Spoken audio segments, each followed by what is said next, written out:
como una necesidad de aire, traduce dificultad respiratoria, que puede ser subjetiva, el paciente lo siente, o que puede ser objetiva porque nosotros lo vemos. Unos términos: hiperpnea es el aumento de la ventilación, el aumento de la frecuencia respiratoria o profundidad. Taquipnea, respiración por encima de 20 por minuto, eso es taquipnea. Podemos clasificar la disnea en varios tipos: uno, que sea inspiratoria o expiratoria, el tipo inspiratorio típico, cuerpo extraño, el croup, la epiglotitis; el expiratorio típico, el asma bronquial y el EPOC, porque hay dificultades para el egreso de aire. La podemos clasificar en una disnea de origen centrogénica, paciente que tiene problema a nivel del tallo cerebral, el paciente muscular, una miastenia gravis, la disnea de origen parietal, por ejemplo el obeso, el gran obeso, con gran dificultad para la ventilación. Eso lo llamamos el síndrome de Pickwick, es el síndrome de hipoventilación alveolar primaria, que acompaña también la famosa apnea obstructiva del sueño. Son esos pacientes roncadores, muy obesos, cianóticos, facies abotagada, que roncan y se duermen hasta parados. El paciente también de origen parietal pleural, entonces el derrame pleural, el hemotoras, el neumotoras puede ser también causa. El parenquimatoso, la neumonía, el absceso pulmonar, la bronquiectasia, el CA es un parenquimatosa. El de origen cardíaco, la falla cardíaca, la miocardiopatía.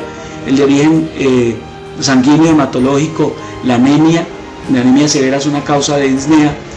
El de origen tisular, por intoxicación por ejemplo con cianuro, también es una causa de disnea. Y por categorías podemos decir que hay una disnea grado 1, 2, 3, 4, donde 1 es de gran esfuerzo, 2 es de mediano esfuerzo, 3 es de pequeño esfuerzo, como vestirse, lavarse los dientes, y 4, una disnea de reposo.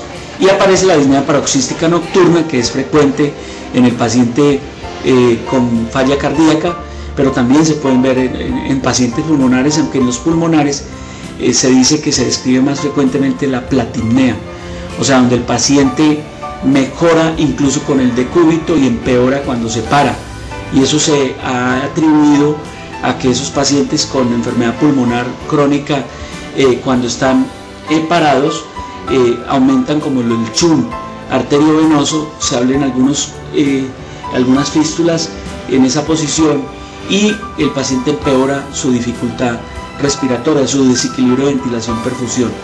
El trepomnea, que se describe en los pacientes que tienen por ejemplo falla cardíaca, hacen hidrotoras y el paciente mejora cuando se recuesta de ese lado, es la trepomnea. Y también lo hacen los pacientes pleurales, que tienen un derrame pleural no de origen cardíaco, entonces hacen trepomnea, el paciente mejora cuando se recuesta sobre el lado afectado. Aparecen unos tipos de respiración, le llamamos respiración de Cheyne-Stokes, que es la respiración cíclica ascendente, muy típica del paciente con falla cardíaca severa y del paciente que tiene aterosclerosis carotídea, por ejemplo cerebral. Y es esta respiración: el paciente empieza a respirar y hace una apnea al final de la respiración. En ese momento se dice que se acumula, inicialmente elimina CO2, cuando hace la apnea acumula CO2, el CO2 estimula el centro neumotáxico en el bulbo raquídeo y empieza otra vez el ciclo. Recuerde que cuando el Cheyne-Stokes acompaña Cheyne-Stokes, pulso alternante, un pulso pequeño, uno grande, y hay galope ventricular, constituyen la famosa tríada de Cherf, S-C-H-R-R-F, Cherf, tríada de Cherf, típica de la falla cardíaca, es un signo de mal pronóstico. La respiración de Biot, que es la respiración caótica, atáxica, el paciente que hace es una respiración completamente caótica, típica de la meningoencefalitis. Y la respiración de acidótica, Kussmaul-paradójica, que es la típica del paciente cetoacidótico diabético, tipo 1 o tipo 2, el 30% hacen cetoacidosis, o el paciente lactoacidótico o intoxicación por salicilatos, y la característica es este tipo de respiración. Es una respiración profunda, ¿sí? Y en el diabético tiene el famoso aliento a manzana, es un aliento especial. Bueno, hay una diferenciación entre disnea cardíaca pulmonar. Entonces, una paciente cardíaco es un hipertenso, es un cardiópata isquémico, es un miocardiópata o es un valvular que hace una dificultad respiratoria progresiva hasta disnea paroxística nocturna. El pulmonar es un tosedor, expectorador, con el tiempo hace disnea, que además hace cianosis, policitémico, ¿sí? El uno hace ortopnea, el cardíaco, el otro hace platimnea, el pulmonar. Esas son algunas diferencias grandes que podemos tener tanto en el uno como en el otro. Muy bien, puede haber sibilancias como síntoma, signo muy frecuente del asma y el EPOC tipo bronquítico. Puede haber vómica, que es la expulsión severa parece un vómito pero es de la vía respiratoria, y los cuadros que lo producen son el absceso hepático que se drena a pulmón, o el absceso pulmonar que se drena, bota un esputo abundante, severo, hemoptoico, o el empiema pleural que se drena a pulmón.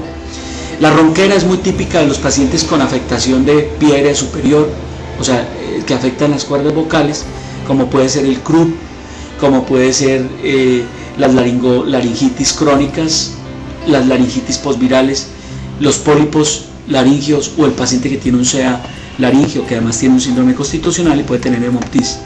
El estridor, que es ese ruido que se produce a la inspiración, que es muy respiratorio alto, y es ese ruido, estridor inspiratorio, y que acompaña a la epiglotitis, a la laringotraqueitis o al cuerpo extraño. Muy bien, aparecen otros síntomas generales como pueden ser fiebre, trastornos del apetito, síntomas constitucionales, y aquí le podría decir que pacientes con fiebre y síntomas respiratorios agudos, piense neumonías, bronquitis virales, infección respiratoria, epiglotitis, laringotraqueitis.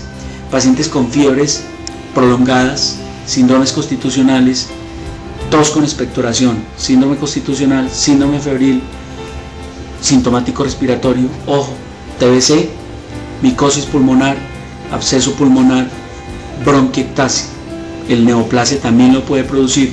Pacientes sin fiebre, pero tiene tos, expectoración, hemoptisis, tiene síndrome constitucional, tiene imagen de masa pulmonar, eso es un CA pulmonar hasta que se demuestre el contrario.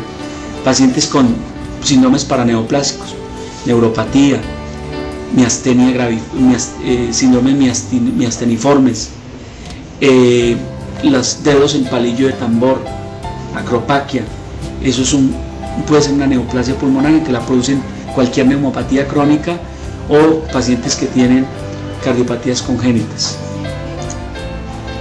Importantísimo cuando lleguemos a los antecedentes. Primer antecedente que hay que indagar: consumo de cigarrillo. Recuerde que el cigarrillo produce inflamación crónica, metaplasia, displasia, anaplasia, neoplasia. O sea, el paciente evoluciona a todos los niveles, pasando por laringitis, EPOC, hasta llegar a la neoplasia. ¿Sí? Medicamentos inhibidores SECA, que producen tos seca, sensación de pelusa. Medicamentos que producen fibrosis pulmonar, ahora los mencionamos: amiodarona, sulfas, nitrofurantoína, bleomicina. Pacientes que tengan antecedentes de EPOC, porque puede ser un cuadro que vuelva a aparecer. Antecedentes de asma bronquial, siempre hay que preguntarlo. Antecedentes de tuberculosis, porque puede ser una reactivación del síndrome actual, o puede ser una complicación, por ejemplo la fibrosis pulmonar, el cor pulmonar, el EPOC. Pacientes con antecedentes de micosis, porque puede ser también una complicación, una reactivación. La ocupación, importantísimo, ya vieron todo lo que puede ocasionar neumopatía crónica, sobre todo EPID, enfermedad pulmonar intersticial difusa.